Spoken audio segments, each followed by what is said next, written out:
if there was someone who tried to do everything in life right, was humble, a very talented guitar teacher, player, all-around nice guy, it was him, Justin Ayres.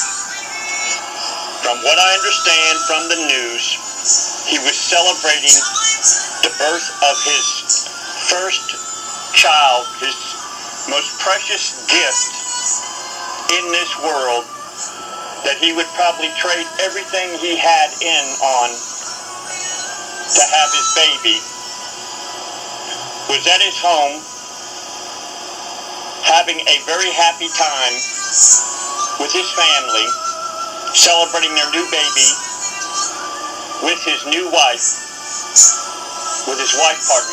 Jessica Ayres, when a bullet struck him in the back of the head, killing him June 14th, 2014, which goes to show we never know when we're going to go. So how can man even begin to guess our Maker's plans? I personally hope I don't totally disappoint my Maker. I'm sure Justin Ayres has a million friends and will be sorely missed in Panama City, Florida. He was born 1981, I believe, and sadly, he passed on. May he forever entertain and play his guitar in eternity. In memory of Justin Ayres. Maybe the real truth is, when we wake up each day, we ought to thank our Maker that we made it through that night. Maybe there are infinity ways for us not to wake up. That's why, because though I have been given less than billions of people on this earth, I would rather thank my Maker for the uncountable gifts that I see and the uncountable gifts that I don't see than to damn my Maker. I knew Justin Ayres to be a peacemaker, was a very, very humble for his guitar playing and teaching ability. He never once had a bad word to say to me, and I'm assuming everybody else too. I just hope and pray I meet him in eternity, forever after we leave this earth. Who are we to second guess our Maker? The reasons behind our decisions, his decisions. I just hope I make it to a better place, and that I have somehow benefit mankind. That's why I created the one-page download that's called The Oath of Arrest and Prosecution, or also known as the Poor Man's Bill of Rights. It's free and it's my contribution to this world. This can be forwarded on any email. This can be downloaded to any smartphone to prevent wrongful jailings. I can't think of a more terrifying experience than what Jessica Ayres, Jennifer's wife, and Justin's family witnessed, to be at the happiest stage in life, welcoming a new life, bought a new cute little house near Gulf Coast Community College in Panama City, Florida, pretty bayou, near the water, far from being in the projects where gangster gunplay goes on every day, surrounded by houses with no broken windows, houses all painted in good repair, lawns perfectly mowed and manicured, flowers, no trash on the lawns, no broken bottles all over the streets. A picture postcard of the American dream. Just how tore up are the witnesses who saw the most horrifying experience experienced by few except in heavy combat in a full-scale war. on a sunny, beautiful day turned into a lifelong nightmare that sadly will not ever end for Jessica Ayres, the ones that loved Justin Ayres, all people in Panama City, the students that knew Justin Ayres as a fantastic guitar teacher. It's one thing to be prepared for danger. You have your fear mechanisms going into high gear. Kind of like if you see somebody going to attack you, you will take different steps to possibly lessen the danger or the injury. Or seeing a tornado racing towards you, but to be totally relaxed, totally floating off the ground happy, then to have something happen that was totally unexpected. To think me compared to Justin, as far as I know, he was the example of a highly endangered, threatened species. The healthy American family, where he did not do drugs, he did not beat his wife, he didn't run around on his wife, he tried to be kind to everybody. I'm assuming he was probably the ideal neighbor. His neighbors probably welcomed him to his new little home, cute little home in Panama City, Florida, in Pretty Bayou. A loving, devoted wife, loving, devoted family, which I never had. Loved in his community greatly by his many guitar students. In a world where TV movies, video games, soaps, TVs glamorize violence, revenge, hate, discourse, not trying to get along, always picking fights. Here was a family to have brought in a new life, and to have it land on Father's Day. How many fathers wished for this and never got this? To hit the exact target. I have myself been wounded from birth. Always been an outsider. Never invited to any parties. Rejected from birth. Ward of the state. But because of my personal life beginnings, I never once wished it on anybody else. And only wished the best for others. And be real glad that I could have been born blind, no arms, no legs, with a disease that would cause me to be having to live in a hospital.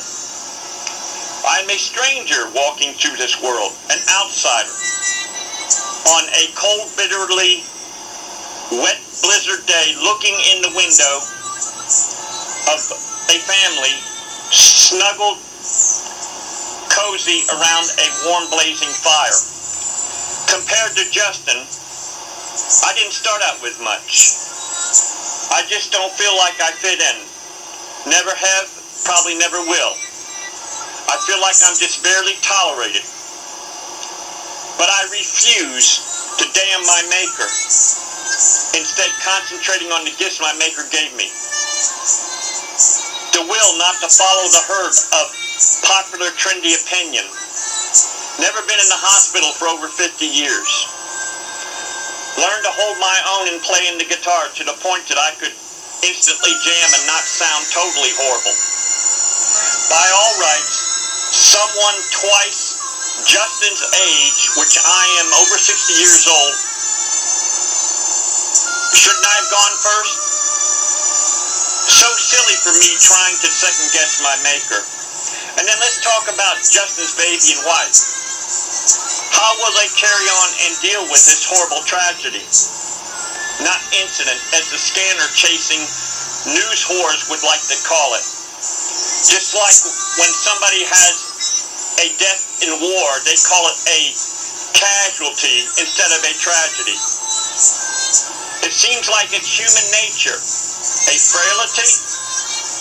It won't happen to me. It will always happen to somebody else. Will the kid grow up feeling out of place, like I have been my whole life? Just as Justin tried to benefit others while on this earth, I have tried to do the same with very little support. Constant rejection, barely tolerated. The oath of arrest and prosecution I created to benefit others. Just Google it, PDF Oath of Arrest and Prosecution. It's only one page that equals a thick book. I have even gone to jail for my beliefs in trying to protect my community, challenging dirty cops. With no outrageous cry from anybody I have told about it. I have probably passed out more flyers than anybody who's ever walked this earth, and tend to do it to my last breath and heartbeat. I hope Justin's wife has the strength to find a way to endure. I hope to meet Justin in eternity. Think to the lengths of people that will go to be happy, drinking themselves silly, risking their lives, taking a pill with no FDA approval, smoking a weed which they don't know what could have been put in it, snorting an unknown powder, smoking a rock so they can let down their inhibitions and get high for a brief feeling of heaven on this earth. That you have to increase the dosage to get the same feeling of being happy to be accepted. Instead of saying, to hell with happiness, welcome to life. Is it possible the accidental shooter was trying to get happy, drown and forget something hurtful in his life? Are not the bars filled with people trying to be happy, to fit in, to score? Then they start fights, get in cars, kill innocent people. So I choose to lead what many people would call a boring, uneventful life. Practicing my guitar, going after trying to protect my fellow Americans with my PDF Oath of Arrest and Prosecution that I created. Let's address the guns. Guns don't get up by themselves and shoot people. Neither do cars kill themselves, other people by themselves. Facts are, for every one shooting, 1 million guns have prevented and deterred millions of shootings. Millions of guns have protected businesses from being robbed. Millions of guns have protected people's families and put a deterrent factor on somebody who's up to no good to harm somebody. As we hear a siren going by right now, it might have been somebody else that was harmed, which puts a healthy fear in countries around the world. Maybe we humanoids have got it all wrong. We ain't here to be happy, but to not ignore wrongs, sins greater than our wrongs and sins. I have self-satisfaction of accomplishment, though we have happiness surprise us.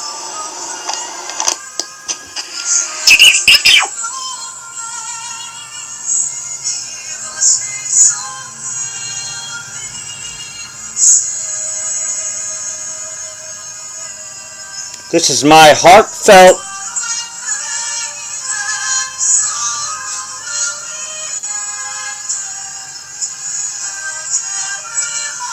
effort at showing Justin my appreciation for him. I'm Jimbikeman, Panama City, Florida. Also, I'm sure he's sorely missed by Tim, of Beat Better Music, sorely missed by Tony Levici, who has been a comforter and supporter for me, Jimbikeman, for over 20 years.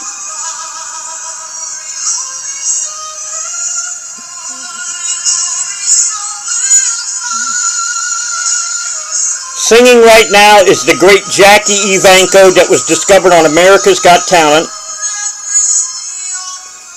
and the great Susan Boyle, who, because she wasn't born with beauty, was deprived of well-deserved fame and fortune till she was in her 50s.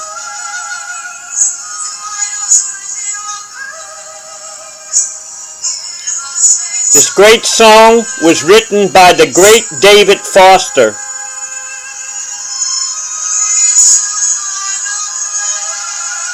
Justin died, if I'm not correct, June 18th or 17th, 2014. He was born in 1981 to a wonderful, loving family that I wished I had.